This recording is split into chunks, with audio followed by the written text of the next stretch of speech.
Okay, here's how this works. We say the tech news and you absorb it. You can laugh, you make some facial expressions, maybe write a comment, but don't speak. We can't hear you. When that tech is here, we'll let you know. There were several new features announced at this year's Made on YouTube event, many, but not all of which, are AI. Google DeepMind's newest video generation model, Veo, will be integrated into Dream Screen, which creates still and moving backgrounds for YouTube Shorts. In addition to making these backgrounds more realistic, Veo is able to edit and remix previously generated footage, allowing creators to fine-tune their very own machine-generated horrors. Like this in-water shot of the San Francisco Bay. Oh, disgusting. At some point early next year, you'll be able to use Dream Screen to fully generate 6-second video clips, not a background, an actual video. That's right, Vine is back, baby, and now it's 100% robot hallucinations. All natural, the opposite. YouTube also announced communities, which seem to operate like a creator-controlled Discord or Facebook page, where both the creator and their subscribers can post in a fun, parasocial little hangout space. YouTube is also testing a new hype feature, where users can choose to promote a recent video from a creator with fewer than 500,000 subscribers, causing it to be served to more people on the platform, instead of an AI choosing to do it for humans. Imagine.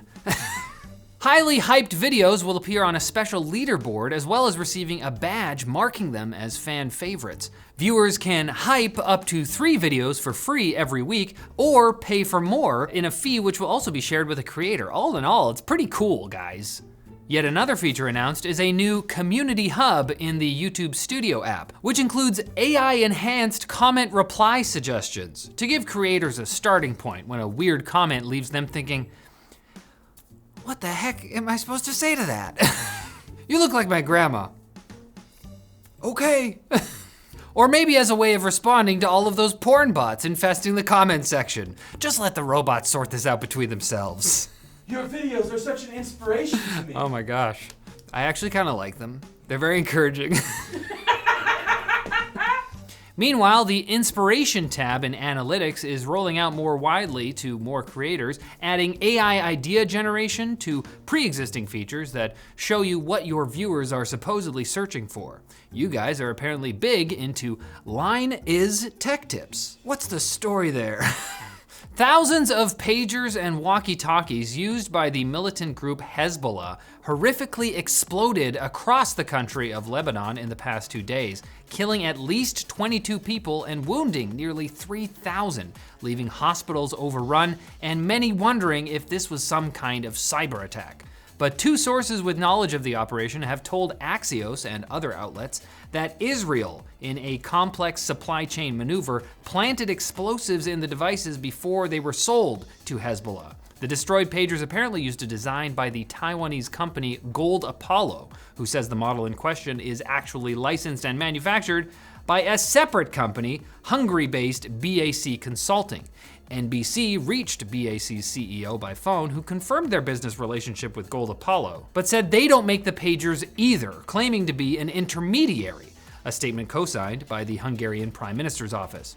Israel hasn't explicitly confirmed it's behind the attack, but has declared it's shifting its military focus to its northern region bordering Lebanon, where it will supposedly continue trying to eradicate its enemies by making new ones. AMD's Ryzen 9000 CPU launch has been one of the worst in the company's history, with abysmal sales numbers in the DIY market. According to publicly available sales numbers from Mind Factory, an online retailer based out of Germany, they have only sold a couple hundred units of these chips since they launched a month ago. Really? This has drawn comparisons to the 2011 launch of AMD's infamous Bulldozer architecture. But while Bulldozer chips had genuinely poor single-thread performance, Zen 5 really just seems to be kind of underwhelming, particularly in one specific area, gaming. That being said, your average tech enthusiast isn't out here buying the fresh new hotness straight off the line for the sake of a lightning-fast refresh rate in Microsoft Excel. AMD is otherwise doing fine as a company. They got a bustling data center business, as well as their contracts for consoles and other pre-builds. They got their head above water, unlike their nearest competitor, Intel, which has been thrashing in the deep end while the lifeguard has his back turned for a while now. But it's not all doom and gloom. Intel CEO Pat Gelsinger, sadly the multiverse's last surviving Pat Gelsinger, announced on Monday that the company has received up to $3 billion in funding from the US government and will be expanding its partnership with Amazon Web Services, as well as restructuring and making its Foundry division into an independent subsidiary that still reports to Pat. This isn't a huge change. It's kind of like moving out of your parents' place and into the coach house in their backyard. But even that house would feel like a castle with an upgrade from our sponsor, Ryzen. Their smart shades are the retrofit solution to automate your existing window shades. Automating your window shades is also a great way of keeping heating and cooling costs under control in your home. But most solutions cost thousands of dollars and require you to entirely replace your existing shades. Fortunately, Ryzen's patented one-of-a-kind system is a fraction of the cost and takes only minutes to install. Once the Ryzen app is configured with your preferred routines, you can sit back and relax while Ryzen takes care of your window shades for you. Best of all, you can add it to your existing Alexa, Google Home, and Apple HomeKit systems with Ryzen's Smart Bridge add-on. Check out Ryzen at the link in the description. Okay, here come the quick bits. For this part you actually can speak, they are not gonna stop to reply to you though. Snap, of chat fame, have officially unveiled their new Spectacles 5 AR glasses. And they look like if the CIA did a bad job hiding cameras in a pair of 3D glasses. But that's okay because they aren't for you. They're for developers who can rent them for $99 a month. What? What also isn't for you is the exclusive use of your face. It turns out that Snapchat's AI-powered My Selfie feature can be used to serve you ads with your own face in them, unless you toggle off the setting. But to be safe, you could also uninstall the app, microwave your phone, and go live in the forest. Apple has temporarily paused the rollout of iPadOS 18 on newer M4 iPad Pros due to complaints that the update was bricking the devices. This is further proof that tablets should never have evolved past just being clay. The bug hasn't affected every M4 iPad Pro, but the ones that are affected seem unrecoverable, with Apple allegedly offering hardware replacements to affected users. Apple has put out a statement saying they are working to resolve the issue, but it's a real mystery. Like something right out of the Emmy Award-winning TV series Monk, starring Tony Shalhoub. We're back, baby! He's back! I don't know is there a song? It's a jungle out there. What? Disorder and confusion everywhere. Okay. Discord is officially rolling out Dave.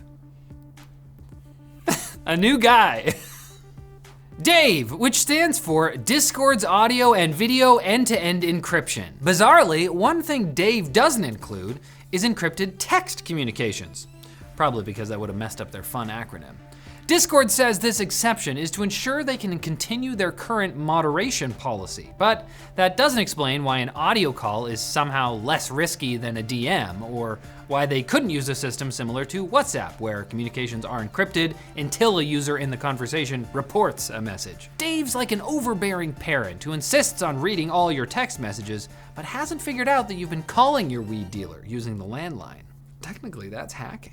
A bipartisan bill to force vehicle manufacturers to include AM radio has passed through committee and will now move to a full floor vote in the US House of Representatives. AM radio has been in cars for nearly a century, but some manufacturers have started leaving it out of EV vehicles because the electromagnetic forces from the powertrain cause significant interference. There are workarounds, but they might require expensive redesigns and additional shielding, you know, stuff that costs money. Lawmakers, however, argue that AM radio is a vital tool during natural disasters and other emergencies because AM signals travel much farther than FM signals and pass through solid objects, like the ghost of NPR. And Microsoft says all Microsoft 365 Copilot subscribers can now access Copilot Academy, a product to help you learn how to use a different product. Because despite generative AI being forcefully injected into literally everything, industry reports consistently say that workers and consumers are struggling to figure out how to make it actually useful. You might think that's because it's not actually that useful for people outside of a few specific niches, but you'd be wrong. You're just not using it right with your dumb, fleshy sausage fingers. Move over, let the AI use itself. We here at TechLink love your fleshy sausage fingers, and we want to see them here again on Friday. Everybody in the office wants a look. Come on, hold them up. Look at those. They're great. It's a sin against man. Those look, what? Except, no.